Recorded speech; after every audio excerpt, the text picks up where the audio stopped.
hi Mark. If you're coming from the previous video I made, you're probably wondering on why I look a bit 3D now. This is all thanks to my longtime best friend Oracle Arts, which you can find the Twitter for in the description of this video. Anyway, I'm just gonna skip the labor and get right to the baby. Today, we will be talking about another guy who I thought had good opinions on things, but I now realize that he doesn't. This goober goes by the name of FEEBLED King, and he usually specializes in talking about Souls series related content, which I am very passionate about since Dark Souls is one of my favorite game series. When I first discovered this man, it was originally when I was on the fence about buying Dark Souls 2, because I thought it was a bad Souls game. But when you actually take a moment to look at it yourself and actually play the game and develop your own opinion, you realize it actually doesn't play that much differently compared to Dark Souls 1 and 3. But then there's people who attempt to argue in bad faith of Dark Souls 2, strictly for, I don't know, some form of clout. Anyway, to my dismay, it seems that FEEBLED King falls into the category of arguing bad faith of Dark Souls 2. So about a year ago, he had posted a follow-up video to a previous Dark Souls 2 video that I won't be reacting to because I personally just find it too long. So that's why instead I'll be talking about the significantly shorter follow-up video.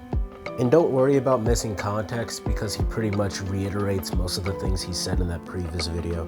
But if you'd like to hear more of his thoughts, I suggest watching the original video on your own time.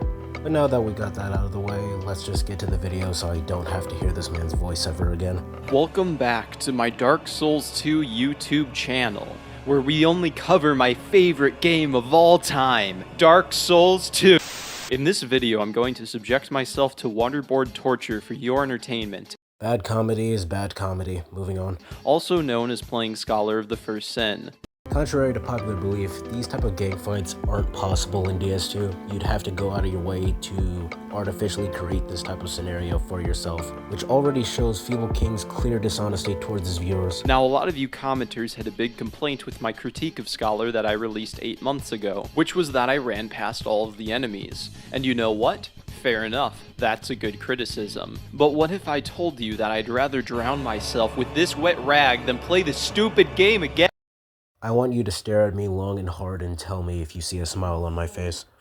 When I first played Scholar and saw the bad hitboxes and enemy spam, I thought, complaining about bad grab hitboxes in a Soulsborne game is like complaining about having to drink water every day. Bad grab hitboxes are so prevalent in Soulsborne games to the point it's become a running gag. Don't act like Dark Souls 2 is the only one to ever do this. A lot of comments, and by a lot, I mean a lot of comments, said that this is proof that I suck at Dark Souls 2. Mad 'cause bad, get good, typical Dark Souls slander. Now, it's crybabies like these that give the Dark Souls community a bad name.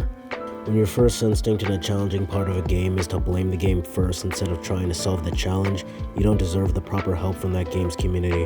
When it's a genuine skill issue, people will call out that genuine skill issue. That's just how it works. Now it's time for my rebuttal. What if my original gameplay of Scholar was the most fun version of the game for me? Every Souls player thinks, hey, that guy didn't like the game and he played differently than me, therefore mad 'cause bad. But what if slowly murdering hordes of enemies on every level and boss run is boring? Well, play the game how you want to play it. Just don't complain when people start clowning on you for throwing your head against a brick wall.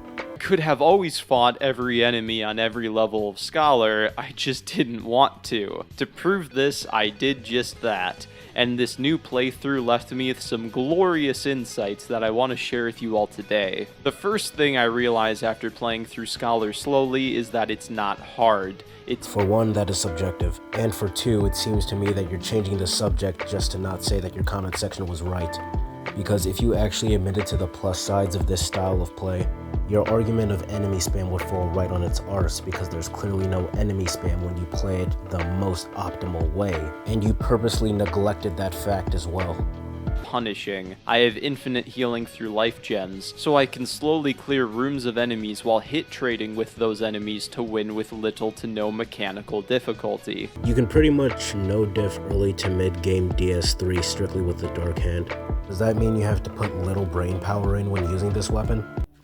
The answer is painfully obvious.